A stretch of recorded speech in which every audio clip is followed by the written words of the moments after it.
lost the buff. Damn.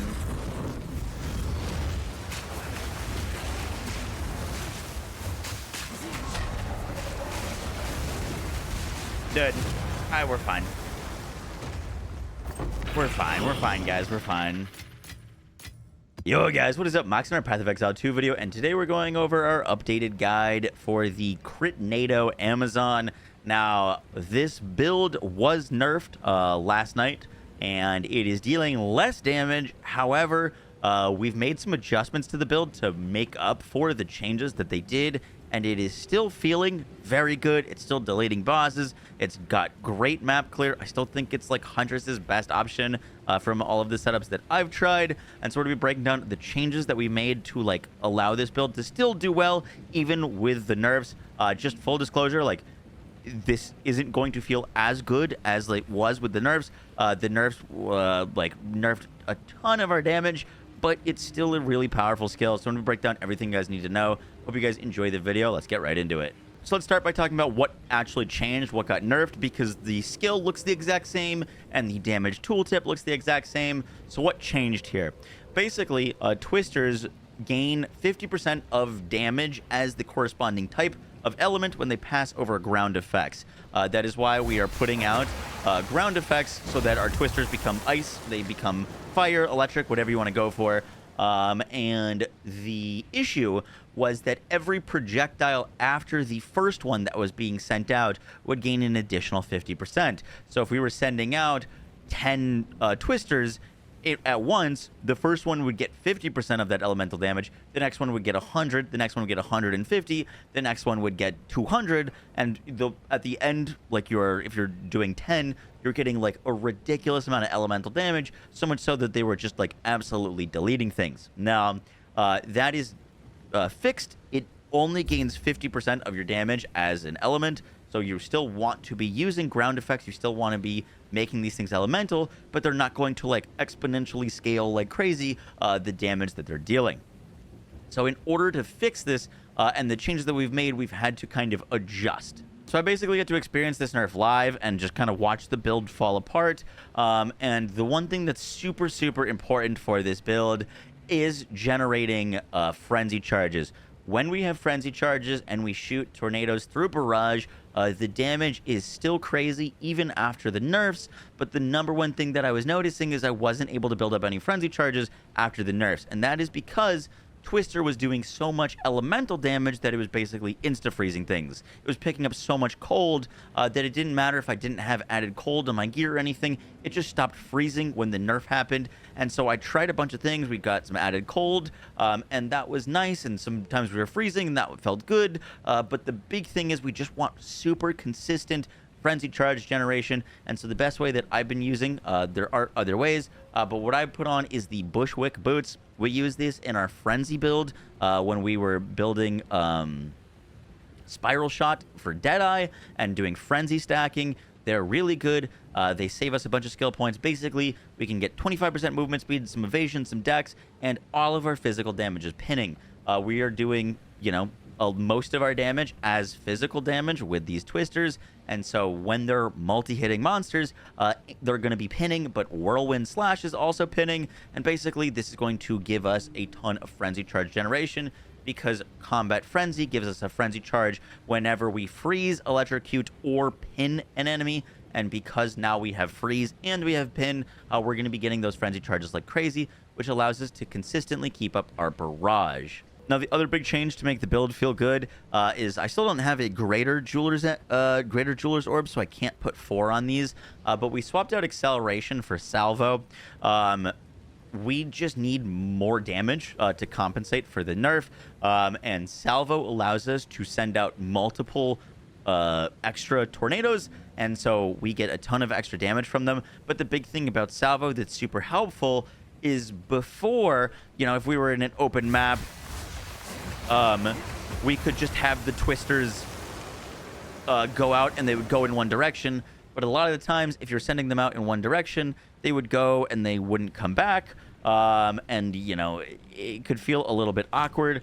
With salvo, Twisters feels better in both an open layout and a closed layout. It works for bossing. It basically just gives us a bunch of extra projectiles without the downside of Scattershot, which reduces our total damage with them. So if we just shoot a Twister at default, whoops, sorry. If we shoot a Twister at default, look how many Twisters we're shooting.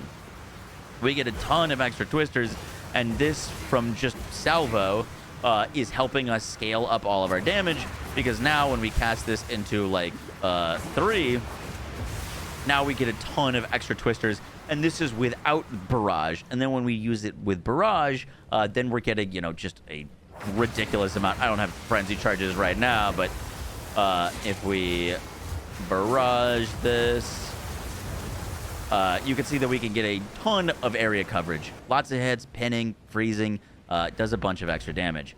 So those are kind of like 2 of the big changes that we made. For the rest of the support gems, we've got Frostbolts with Scattershot. We've added Wild Shards to this. We didn't have this before. Wild Shards basically allows it to go in all directions 20% of the time. Doesn't happen all the time, but it just allows for more quality of life, because when it does happen, we get a ton of chilled ground coverage. We're also using Arcane Tempo for faster cast speed. Note that you want your Frostbolts to be as low level as possible. We are not scaling damage on this. We just want to be able to use it, so we're using a level 3 gem.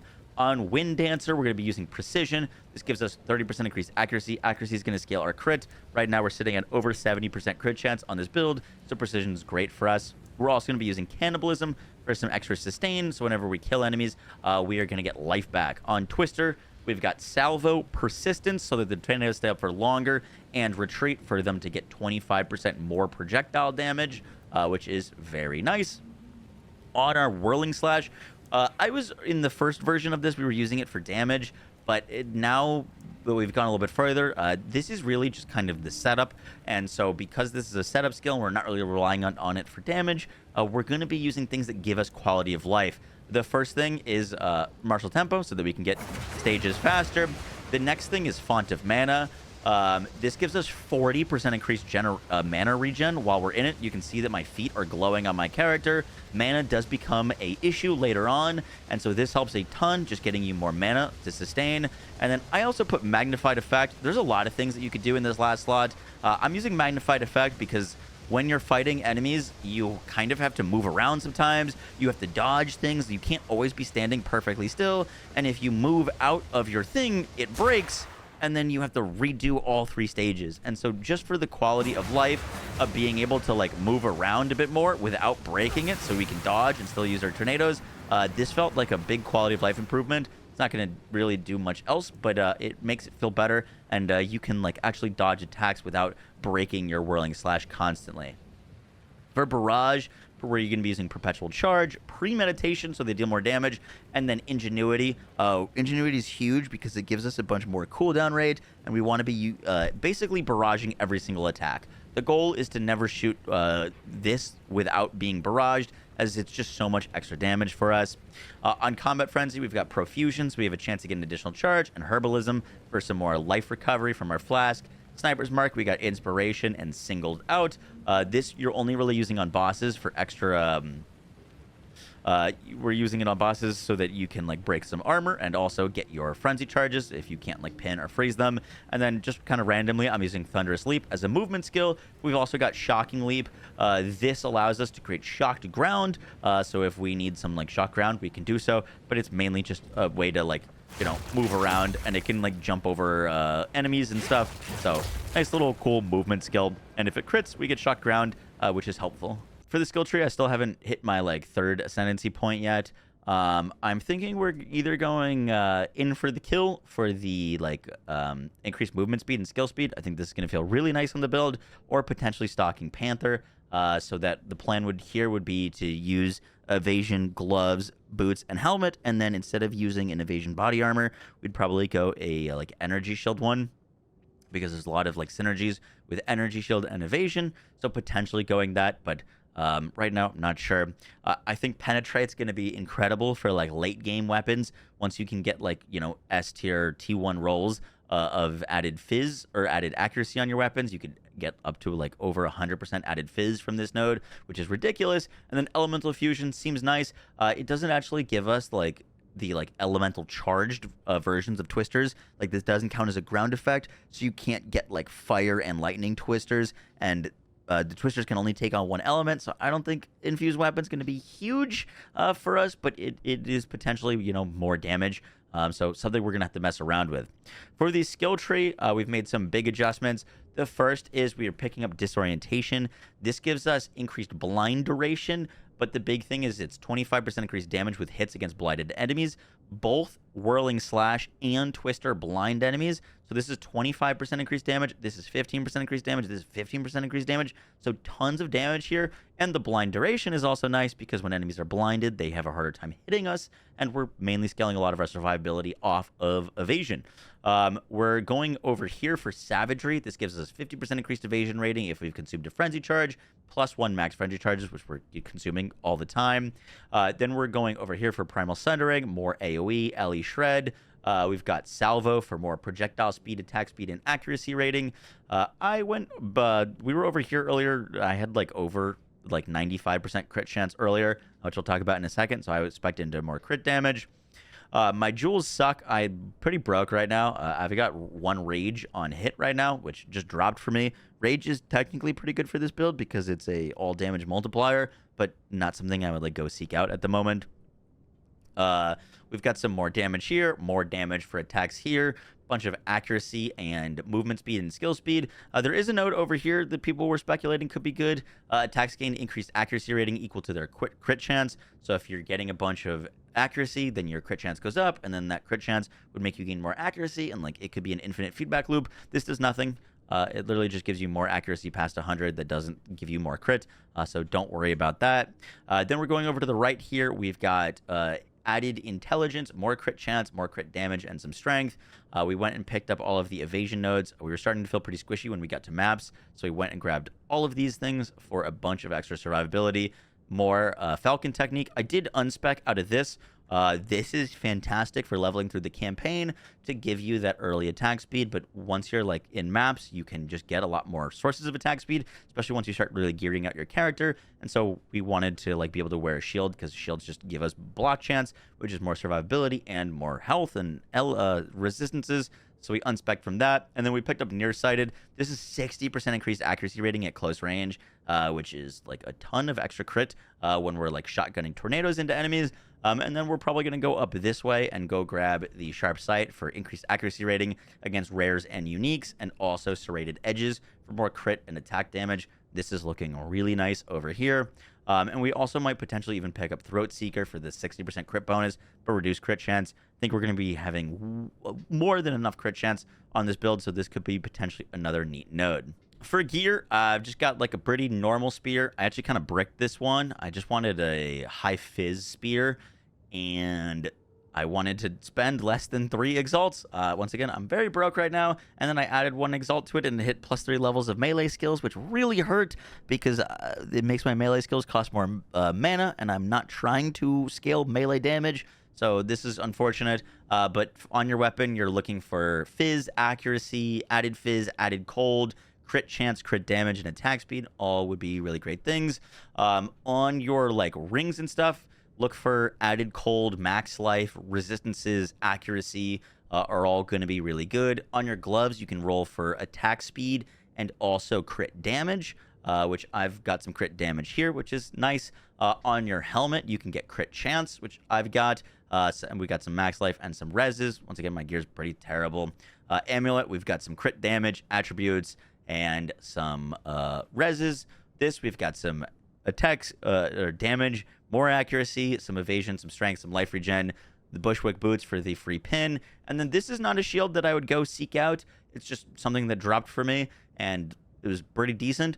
This just rolls with strength, dex, fire, cold, and then I added some extra reses to it. Just a little bit of survivability, but I think you can get a lot better rare shield with a bunch of health and some higher like block chances, which would be really nice for the build. If you are running through the campaign, I would strongly recommend picking up this weapon called the Tangled Tongue. It gives you added fizz, a ton of base crit, This is the weapon that I was using to get upwards of 95% crit chance on the build, and the Fork's critical hits doesn't really matter, and the skill mana cost converted to life doesn't really matter. I just didn't even notice it, but this will get you a ton of crit chance and damage while you're in the campaign, and it'll save you from speccing into a whole lot of crit nodes. Unfortunately, its base damage is pretty low. As you can see, its high rolls at 65 when this is like at 200. So once you get to maps, it falls off pretty hard because of its low base damage. But as a leveling unique, I think this is the best one we've got. Really enjoyed using this, but now that we're in maps, we swapped off of it. Guys, that's going to do it for the video. I hope you enjoyed. I know it's a pretty big bummer that, you know, I was hoping this build wasn't bugged. People were saying that it was bugged because of the, like, note that it, like, couldn't hit enemies more than 0.66 seconds. It turns out that that was not the bug. It was just getting ridiculous amounts of elemental damage, and that's why it was doing so much damage. I know it could be demotivating if you've been using this build and seeing it, you know, do worse damage than previously. But I really do think that this build is one of the better ones that we have available to us. And I think it's just going to scale so much better into the end game. Once again, like, I just hit maps. We're still deleting bosses, and I've only got like 3 support gems on. Once we get into the high-end gear and we can actually start really min-maxing this, I think it's just going to be a monster. So you guys, I hope you enjoyed the video. I will catch you on the next one. Take care. Peace.